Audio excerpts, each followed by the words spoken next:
no numbers, there's no pictures, there's no videos, there's no gameplay. I don't like it.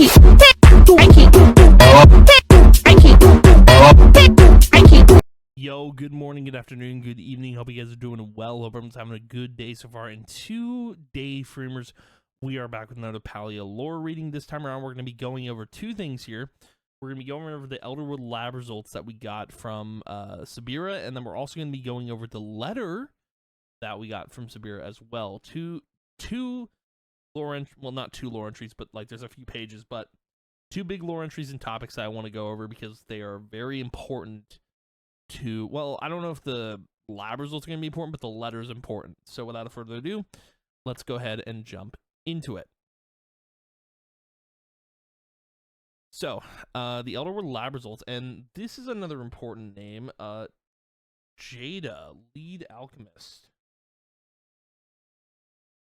Because she could be a character we meet in Palia's NPC, but who knows? Lead alchemist.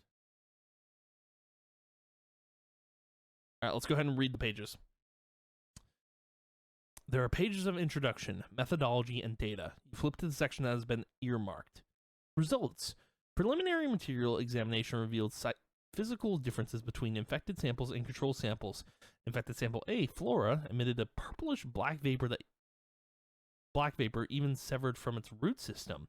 This vapor persisted until the biological tissue completely expired. Examination of its circularity flow system revealed trace amounts of substance X, Echo. Infected sample B, Fauna, exhibited further deterioration and complete transmutation. The circularity flow system was entirely overwritten by substance X. Physical changes were observed throughout the sample. Biological structure began to transform under further exposure to substance X. Experiment B paused. On the nature of flow and echo. It was noted while attempting to contain the infected samples that the standard flow-based containment spells used by order protectors had an adverse effect on infected samples. Infected sample A reacted by recoiling from the presence of flow. When fully contained in the flow shield, the sample shriveled as if denied water or sunlight. Bombarding sample A with concentrated flow sufficiently burned infection from the biological structure, but resulted in termination of specimen. Attempts to contain pure substance X essence via flow result in substance X presence diminishing and eventually dissipating. It appears that the higher the concentration of flow, the faster this dissipation process. Further experiments pause pending ethics committee approval. Of course, you need approval to do anything else, but anyway, let's keep going. Discussion. It is my belief that the more advanced the cognitive and emotional capacity of the affected specimen, the higher the rate of substance X within its system.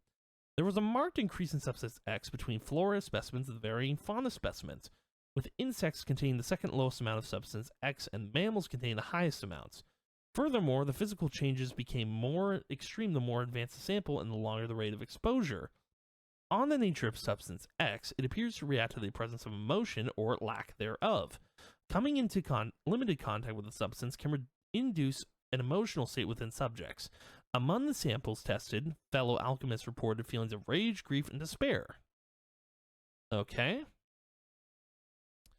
It is currently unclear how this transference happens, nor what mechanism currently determines the exact emotion transferred. The following is purely conjecture at this point and must be taken as such.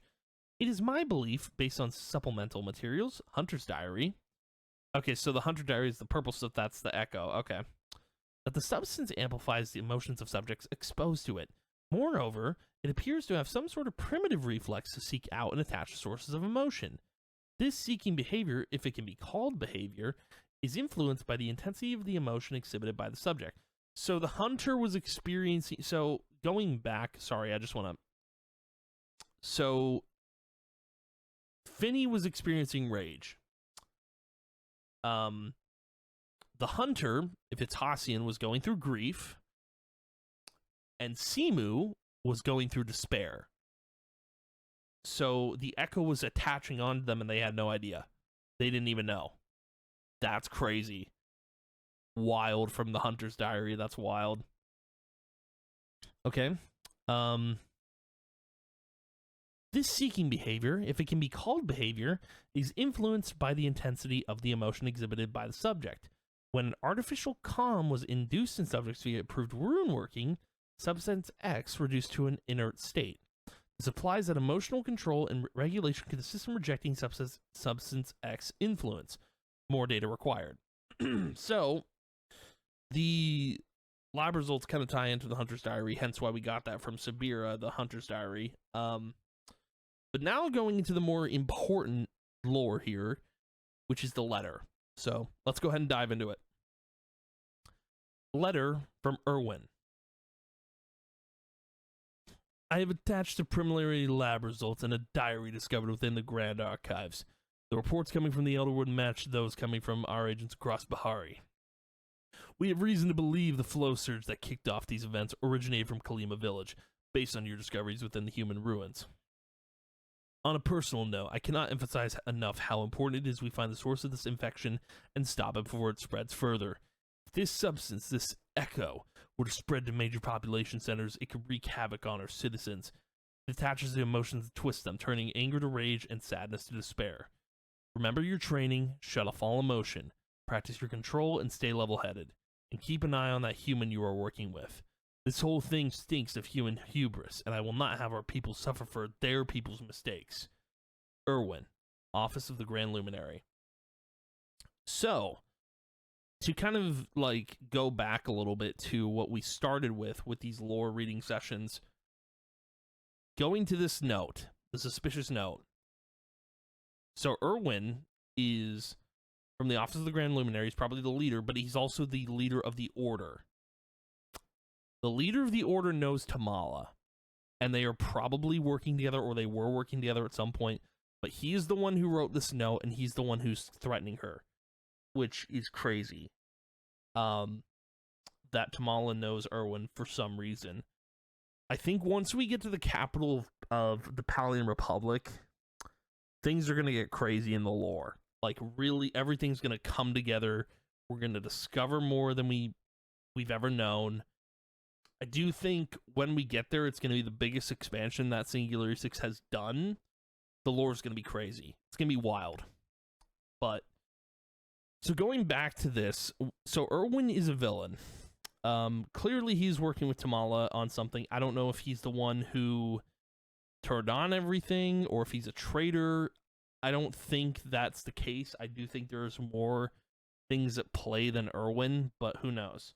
He is a part of this, and there's something going on there. But again, we don't have a lot of information. But yeah, Erwin is the person who wrote that letter. So, kind of one thing here is that Erwin's kind of racist a little bit here. At least like when he says, I will not have our people suffer for their people's mistakes. And he doesn't trust the humans at all, which is interesting. So Erwin is probably this new villain or something, but I don't know. It's kind of hard to say, but looking at this, it seems like Erwin just doesn't like what's going on in Kalima at all, and he wants it put to an end. But yeah, I don't know.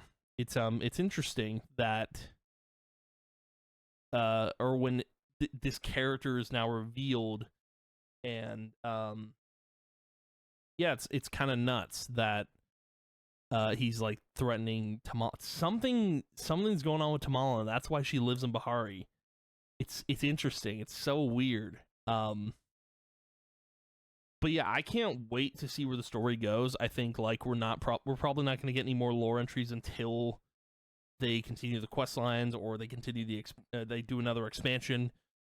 But reading these has been kind of I don't know what my favorite lore reading has been so far, but I think probably the Oris stuff was really cool. Seeing all that, there's just been so much lore and so much information. So hopefully you guys have enjoyed these Palia lore readings. But anywho, I'm gonna call the video here. Thank you guys for watching. If you did, as always, I appreciate it a ton, and I will see you guys in the next video. And yeah, goodbye.